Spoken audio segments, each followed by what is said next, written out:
पुरुषोत्तम मास महात्म 8वां अध्याय।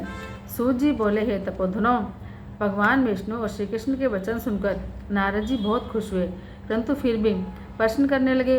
नारद जी बोले, हे प्रभु, लक्ष्मीपति जब वैकुंठ को चले गए फिर क्या हुआ?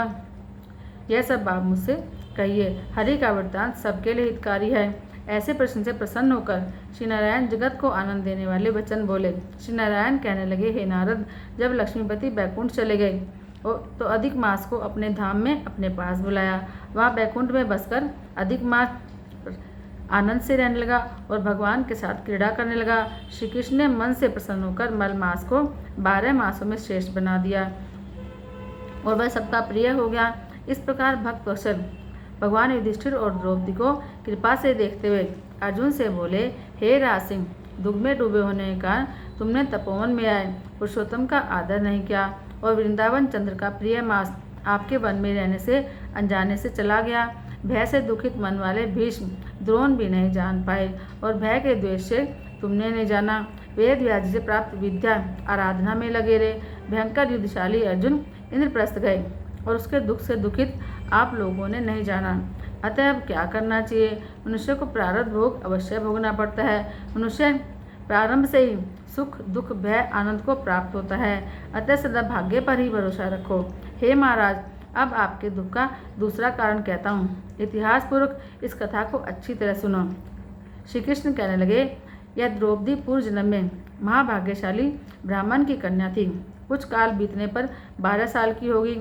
अपने पिता की यह एक ही पुत्री थी और बड़ी चतुर, गुणवती और सुंदरी होने के कारण यह पिता को बहुत प्यारी थी। यह पड़ोसन सखियों का सुख देखकर पुत्र पौत्र की इच्छा करने लगी और विचारने लगी कि ऐसे मेरे भी अच्छे गुण और भाग्य वाले भर्ता और सुख देने वाले श्रेष्ठ पुत्र किस प्रकार उत्पन्न हो। परंतु प्रारब्ध में तो पहले ही नाश कर दिया।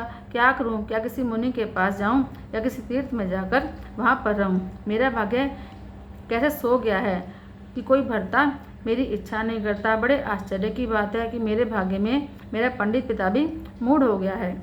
विवाह काल प्राप्त होने पर भी मुझे अच्छे वर को नहीं सौंपता। पति के दुख की पीड़ा और कुमारी में स्वामी का सुख जैसा मेरी सखियां जानती हैं मैं नहीं जानती। ऐसे आकुल और व्याकुल वाले मनोरथ की चिंता में मेरी भाग्यशाली माता पहले ही मर गई। शोक और मोह की तरंगों से पीड़ित कन्या का पिता यह मेधावी ऋषिराज भी पृथ्वी में विचरने लगा, पर कन्यादान के निमित्त जोड़ी का वर ढूंढने पर भी नहीं मिलने से अपने मनोरथ में निराश हो गया। पुत्री के और उसके अपने दुर्भाग्य से उसको दारुण तीव्र ज्वर हो गया।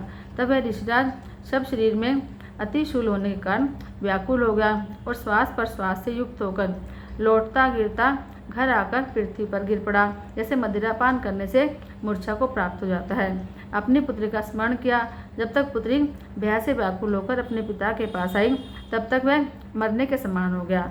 दैव योग से अचानक कांपता हुआ और कन्यादान के प्रसंग से उठे हुए महोत्सव से रहित वीर पूर्व काल के लिए गृहस्थी धर्मों से रहित होकर संसार की वासना को छोड़कर हरि में मन को लगाता वह मेधावी ऋषिराज श्री हरि पुरुषोत्तम का स्मरण करने लगा।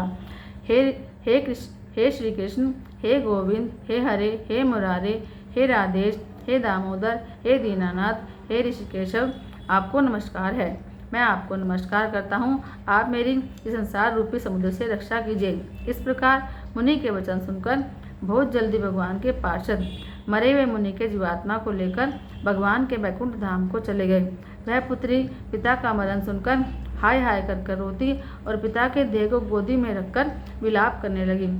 अत्यंत दुखित होकर दारुण विलाप करती हुई मानो उसका पिता जीवित हो अत्यंत व्याकुल होकर कहने लगी, हाय पिता, मुझको किसके सहारे छोड़कर विष्णु लोक में चले गए। हे तात, अब मैं बिना पिता के किसके पास रहूँगी? न मेरे भाई है न कोई कुटुंबी। मेरी तपस्विनी माता भी नहीं है जो मेरे भोजन और वस्त्रों की चिंता करती।